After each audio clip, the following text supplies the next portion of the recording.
गिबियाव BTR Bodo news चेनेलाव बयखौ बरायबाय। चेनेलाव गोदानब्ला अन्नानै चेनेलखौ subscribe खालाम आरो खौरांखौ मोजां मोनोब्ला लाइक खालामना हो। दानिया खौरांखौ जोबजासिम फारियै खोनासंलांदो।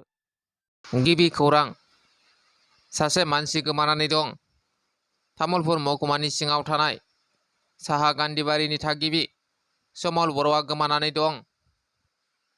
समल बर'आ थांनाय 16 जुन खालि हरनि 1:30 रिंगासो समाव गावनि न'आव उन्दुनायनिफ्राय सिखारनानै बायजोआव ओंखारदोंमोन आरो बायजोआव ओंखारनानै बहाबा आन्दायना थांसनफ्लांदों आरो दासिमबो न' फारसे फैफिननो रोङाखै।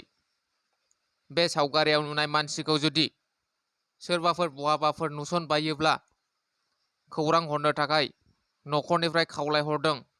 जानबुं अनजिमा 600-302-0635। दानिया फैदो नैथि खौराङाव।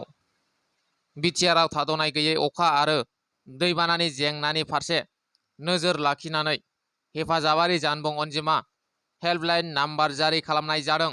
दैबानाजों लोब्बा थानाय जायखिजाया हरखाब गोनांथि एबा इमारजेन्सि आरो हेफाजाबनि थाखाय CEMनि दैबाना कन्ट्रल रुमाव जगाजग खालाम।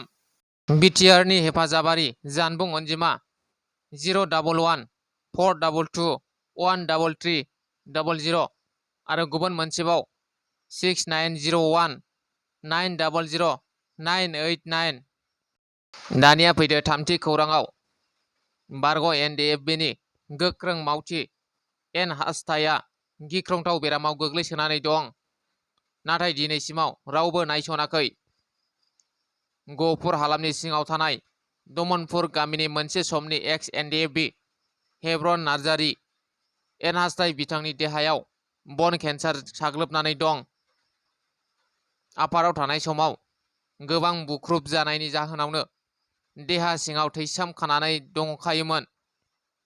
बे थैसोम खानायानो दायो बन केन्सार महर लादों। गोबां डक्टरनाव देखायनाय जाबाय, नाथाय दासिमबो हामनायनि लामायाव लायाखै। आयुष्मान कार्ड आरो अटल अमृत बानायनोबो खाबु नागिरदोंमोन, नाथाय रेशन कार्ड गैयिनि थाखायनो जेबो सुबिदा मोननो हायाखै नखरा। दानिया फैदो जोबथा खौराङाव। कानाडानिफ्राय पलेन्ड थांफिननो नागिरनाय समावनो सासे बर' लाइमोना गोमानानै दङ। चिरां जिल्ला रुनिकाटा पुलिस थानानि सिङाव थानाय खुंग्रिं 2 नं सान्थिपारा गामिनि थागिबि जाथि नार्जारीनि फिसाला जेम्स नार्जारी, 29 बोसोर बैसोनि जेम्स नार्जारीया थांनाय 3 दाननि सिगांनिफ्राय दिनैसिम मा जानानै दङ जेबो खौरां गैया। मख'नो गोनांदि बिथां जेम्स नार्जारीया APSC आनजाद लिरखांनानै सा आमेरिकानि कानाडायाव 6 दान कम्पानियाव खामानि मावहैनायनि उनाव इउरपनि पलेन्डआव जायगा सोलायनो असिलायै पासपर्ट सोलायनो दिल्ली फारसे फैनानै पासपर्ट सोलायनानै पलेन्ड फारसे थांफिननांगौ समनिफ्रायनो दिनैसिम बिथांनि जानबुङा बन्द जानानै दं। बेनिखायनो सोरबाफोर नुसनबायोब्ला खौरां हरनो खावलायहरदों नखरनिफ्राय। जानबुं अनजिमा 602-605-0738 आरो गुबुन मोनसेबाव 600-1470-984। दिनैनि खौराङा बेखिनियानो। गोजोन्थों।